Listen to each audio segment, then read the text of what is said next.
Tout savoir sur l'économie chinoise, embarquement immédiat dans Classico. Le président français Emmanuel Macron va effectuer une visite d'État en Chine dès ce mercredi 5 avril pour une durée de 3 jours. Cette information qui vient d'être confirmée fait déjà écho dans le milieu d'affaires. Fabrice Fourcade, président d'EDF Chine, et Nicolas Poirot, PDG d'Air Liquide, parlent de l'intérêt que pourrait générer cette visite pour les entreprises françaises en Chine. On sait que chaque visite d'État français est l'occasion pour les groupes français de conclure de nouveaux accords et EDF s'aligne aussi dans cette démarche. Qu'attendez-vous de cette visite du président français en Chine ?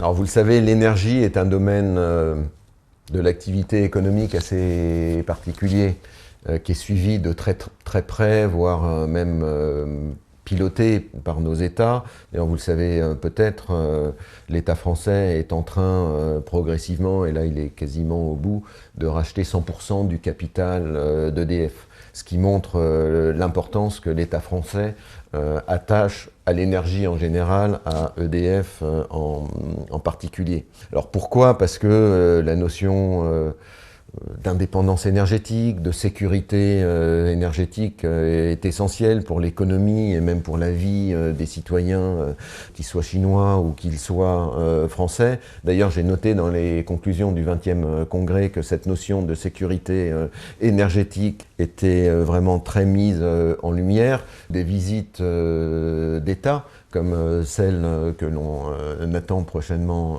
du président Macron ici en Chine, sont très importants pour des partenariats comme les nôtres dans l'énergie. Le soutien politique des deux gouvernements est très important pour faire avancer nos projets. Donc pour nous, une visite comme ça, c'est à la fois une source de motivation, j'ai envie de dire, c'est un véritable booster pour nos projets. Par le passé, on les a toujours utilisés comme ça, cette fois-ci encore.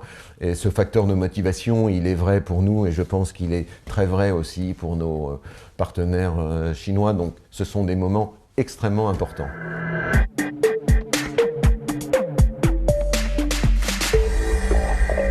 Et Nicolas Poirot, on sait que la France et la Chine sont deux partenaires commerciaux très importants l'un pour l'autre. Et donc, avec cette reprise de relations de haut niveau entre la Chine et la France, quelles seraient les opportunités dans les échanges entre nos deux pays ? Bien, tout d'abord, on en est ravis, encore une fois, dans les relations entre nos deux grands pays. La dernière visite date de fin 2019.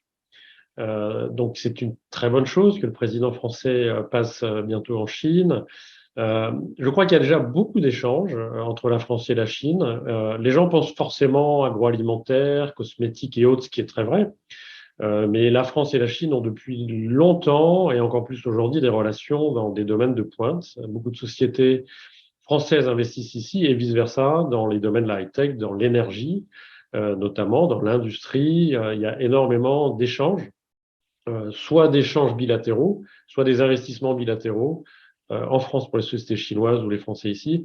Il y a beaucoup de Français en Chine très actifs aussi à soutenir des petites entreprises. On pense souvent aux grandes entreprises comme Air Liquide qui investissent ici en Chine, mais il y a aussi beaucoup de petites entreprises qu'on peut aider à porter dans nos différents rôles. Comme on le fait avec les étudiants, on fait des échanges. La France a un système qu'on appelle les volontaires à l'étranger, les VIE, qui facilite pour des jeunes Européens de venir travailler en Chine dans la tutelle à la fois de l'État et des entreprises françaises, qui permet d'accélérer, de faire venir des jeunes très ouverts qui viennent travailler ici.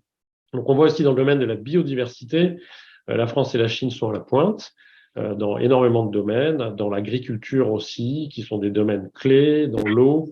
Donc on voit arriver dans tous ces thèmes porteurs et très importants dans le monde pour la Chine et pour la France, le climat, l'environnement, beaucoup de sociétés des deux côtés qui ont beaucoup de choses à faire ensemble.